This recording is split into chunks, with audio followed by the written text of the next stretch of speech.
Oke, assalamualaikum warahmatullahi taala wabarakatuh. Perkenalkan, nama saya Taufik Ali Badri, perwakilan dari Pondok Pesantren Darul Hikam Indramayu.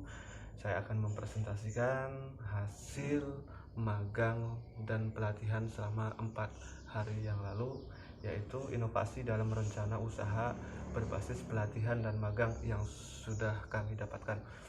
Pertama yaitu menerapkan ajaran agama Islam dalam usaha pesantren. Yang kedua yaitu menetapkan konsumen. Yang ketiga itu bagaimana mengelola penjualan produk.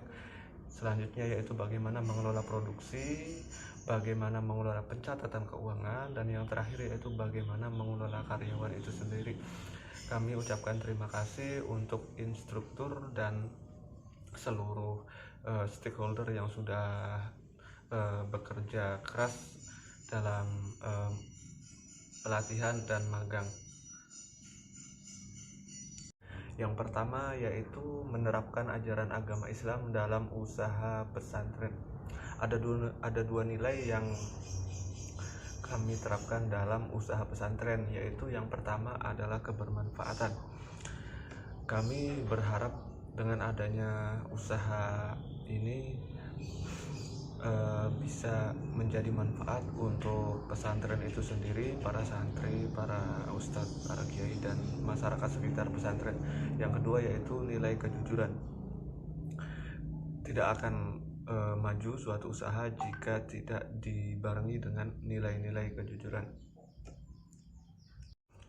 Yang kedua yaitu menetapkan konsumen berdasarkan hasil riset kecil-kecilan kami menetapkan beberapa segmen pasar.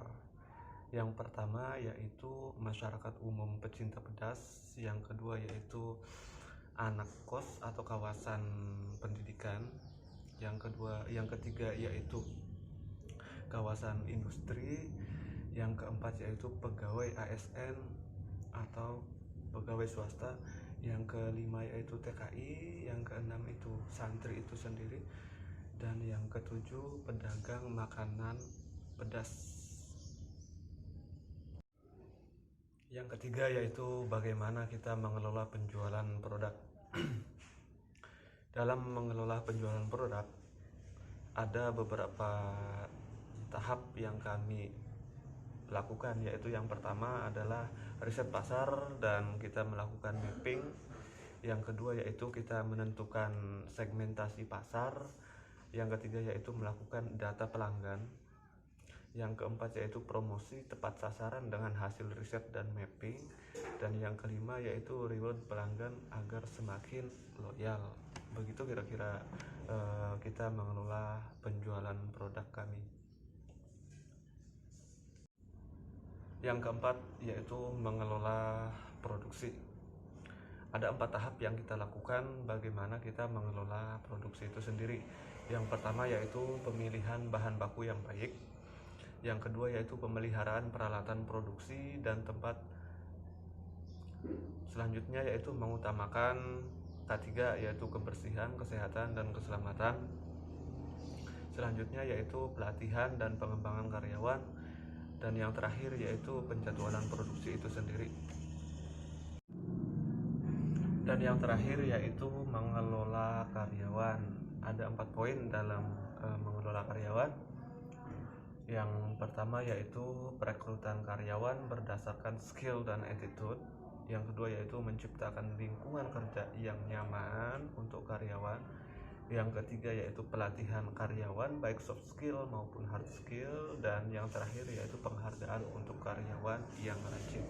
Demikian video presentasi dari saya. Kurang lebihnya mohon maaf. Saya ucapkan wallahul muwaffiq ila aqwamit thoriq wal afu minkum. Wassalamualaikum warahmatullahi taala wabarakatuh. Dan yang terakhir yaitu mengelola karyawan. Ada 4 poin dalam mengelola karyawan. Yang pertama yaitu perekrutan karyawan berdasarkan skill dan attitude. Yang kedua yaitu menciptakan lingkungan kerja yang nyaman untuk karyawan. Yang ketiga yaitu pelatihan karyawan baik soft skill maupun hard skill. Dan yang terakhir yaitu penghargaan untuk karyawan yang rajin. Demikian video presentasi dari saya.